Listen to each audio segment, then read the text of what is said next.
அவங்க கஷ்டம்னு சொல்லி சொந்தக்கார வீட்டில் தங்கியிருந்தாங்க. அவங்கள சண்டை போட்டு துரத்தி விட்டுட்டாங்க. அப்பா, என்னால் நடக்க முடியலப்பா. நடந்து நடந்து காலெல்லாம் வலிக்குது. இன்னும் கொஞ்சம் தூரம்தாம்மா, ஊர் வந்துடும்.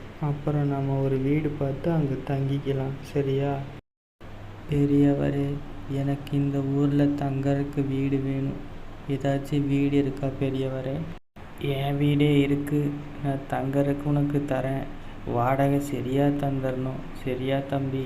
சரிங்க, நீங்கள் சொன்ன மாதிரி நான் வாடகை சரியாக தந்துடுறேன். இதுதான் தம்பி வீடு, மாதம் 50 ரூபா வாடகை. சரிங்க பெரியவரே, எனக்கு இந்த வீடு பிடிச்சிருக்கு. நாங்கள் இங்கே தங்கிக்கிறோம்.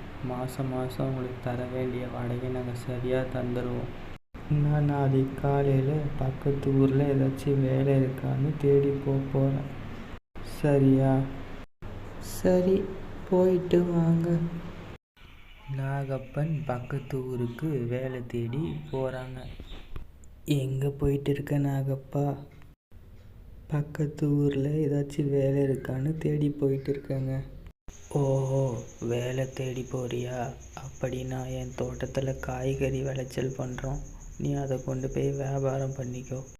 சரிங்க பெரியவரே, நீங்கள் சொன்ன மாதிரியே நான் காய்கறி வியாபாரம் பண்ணுறேன்.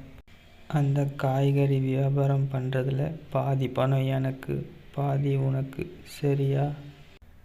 சரிங்க பெரியவரே. வாங்க வாங்க, நல்ல தரமான காய்கறி, வந்து வாங்கிட்டு போங்க. வாங்க வாங்க, நம்ம நாட்டு காய்கறி, வந்து வாங்கிட்டு போங்க. ஏங்க, வேலை தேடி போனீங்கள, வேலை கிடைச்சதா? ஆமாம், பக்கத்து ஊரில் காய்கறி கடை வச்சுருக்கேன். எப்படிங்க காய்கறி கடை வச்சிங்க? வேலை தேடி போயிட்டு இருக்கும்போது போகிற வழியில் நம்ம வீட்டு உரிமையாளர் எனக்கு கிடைச்சாங்க.